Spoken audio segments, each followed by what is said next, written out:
So I was sent this article by a particularly triggered young man on Facebook. He seems to think it is representative of, quote, an onslaught from the left-wing media establishment to promote to women the idea that they shouldn't marry or have kids.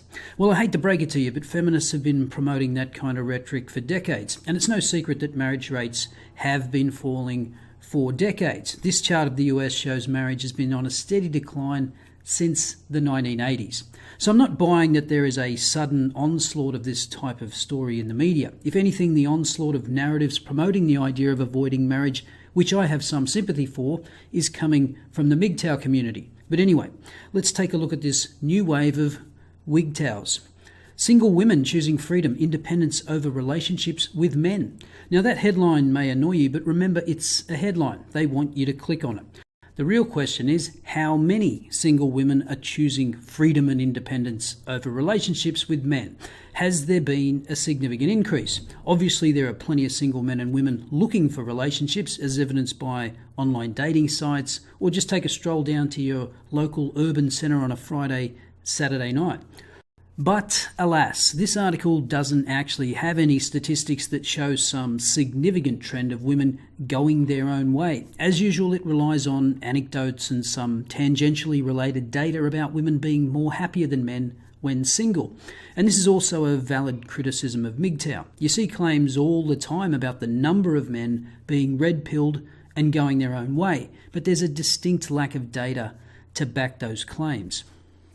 So, is a relationship holding you back? Fewer people in Australia are getting married and more are getting divorced, and women in particular seem to be finding the positives in experiencing life's adventures solo. A study released earlier this year in the Journal of Women's Health, which involved 80,000 women, showed overall they became healthier when divorcing or separating from their husbands. Signs of improved health included a decrease in BMI, waist size, and diastolic blood pressure, as well as better eating and greater physical activity. Other research also shows women are happier than men being single, such as a survey of 3,500 Australians in 2014 that found 76% of women reported being satisfied with single life as opposed to 67% of men.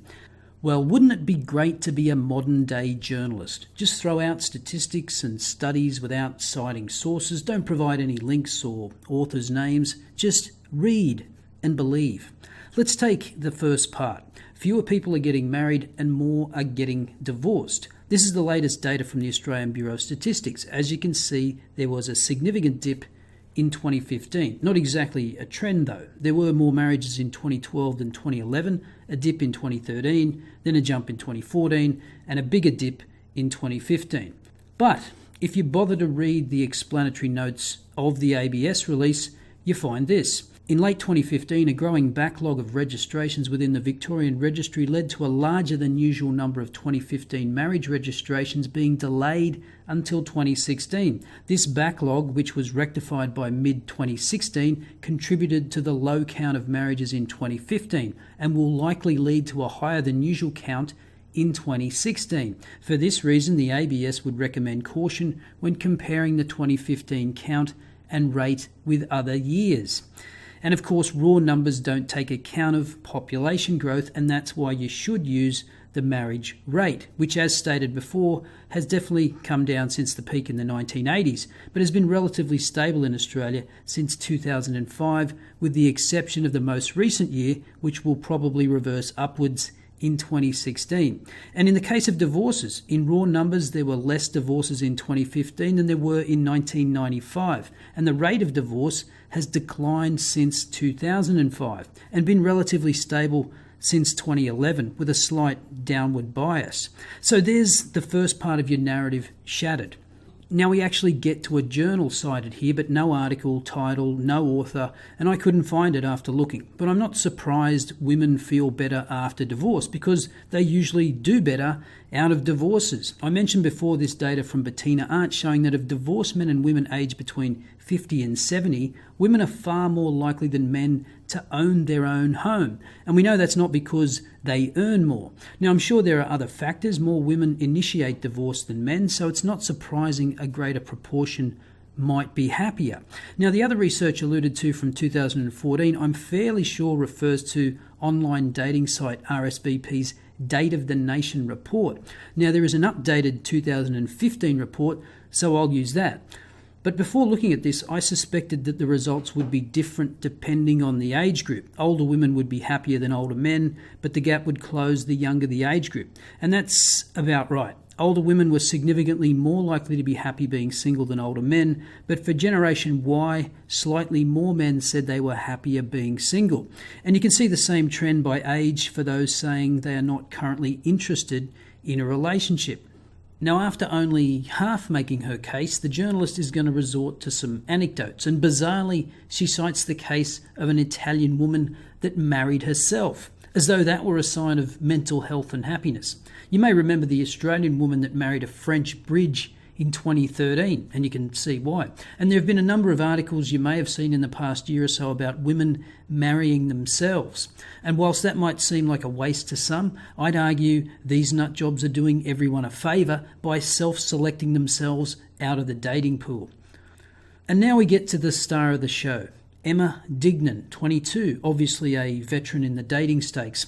At 22, Emma Dignan from Adelaide said she already learnt life was not all about coupling up. In her previous relationship, she dropped everything that made her happy and made life all about her boyfriend. I lost all self-direction and motivation, and when the relationship was over, I had to shake myself to look at what I had become, a shell of my former vibrant self, she said. Emma, who describes herself as a feminist, said it was a big learning curve that changed her perspective on needing a man. There are so many other things in life you can do to find happiness. It's a bit of a social construct. Well, you're a feminist, so everything's a social construct. That you are supposed to finish school, find a job, get married and have kids. That one path doesn't guarantee a happy life. Emma's attitude is no surprise to dating coach Karina Pamamal, who said women were increasingly saving love for later. If you look at someone in their 20s and 30s, they're kind of focusing on fun and their friendships. So they aren't giving up, they're just not ready for love. Cue the autistic screeching from betas about hitting the wall. Emma said she wasn't swearing off relationships forever, just approaching them with more caution. As a single woman, I can do whatever I want, when I want. My life is constructed the way I want it to be, she said. But I'm not anti-relationship, just being anti-treated anything less than I deserve. Well, what you think you deserve and what you actually deserve are often two very different things. Now think about what she said there. It's not exactly mind-shattering stuff. Most of us learn this lesson. You throw yourself into a relationship and neglect other aspects of your life, and then when it's over you wonder why the hell you did that, and then you vow not to do it again. This girl learned a basic life lesson. Good for you. Then we get anecdote number 2, 39-year-old Natasha Dwyer, who has been single for the past 3 years and said the newfound freedom had been liberating. I've been in and out of relationships since I was a teenager. It's ridiculous. Well, at least you're honest. After a string of long-term relationships, Natasha began to ask herself, why? That's what your parents did, and that's what everyone else does, she said. But I love the freedom of being single, and I love being responsible for my own life and my own happiness. Natasha said she felt fulfilled by her business, and the only time she missed having a man was when things needed doing around the house. I never feel lonely, but I do need someone to come look at my broken washing machine, she laughed. Aha, yeah. Imagine the laughter if 39-year-old generic male said, the only time I missed having a woman was when things needed doing around the house. I never feel lonely, but I do need someone to come over and do the washing. The ladies would be in stitches. Now, one of the reasons often cited in support of why women cope better being single, particularly when they're older, is because of their ability to network. And that is what one Fiona Barlow from the University of Queensland School of Psychology says. Single women maintain really strong friendship groups throughout the course of a lifespan, so they have lots of people to rely on. Men run the risk of becoming a little more isolated than women do, hence why a happy marriage can be a particularly protective move for men to meet their social needs. And that's why the rise of the bromance is probably a good thing. And you always should be wary of a partner that tries to cut you off from your friends. Now, at the end of the article, we get the dating coach telling us that people aren't designed to do life alone. Well, she would say that, wouldn't she? Never ask a barber if you need a haircut. But there's probably some truth to that. Sometimes women stop believing there is the right person out there for them. They've been on so many dates with the wrong people, they just give up on the hunt. And then she runs through the litany of bad experiences that can befall women. Well, newsflash, they happen to men too. So I'm not convinced that, given the statistics in this article and the anecdotes, that there's an explosion in women going their own way, nor am I convinced that there is an onslaught of media telling women to do so. So, are more and more women choosing freedom and independence over relationships with men? Let me know your thoughts in the comments below. I'll see you next time.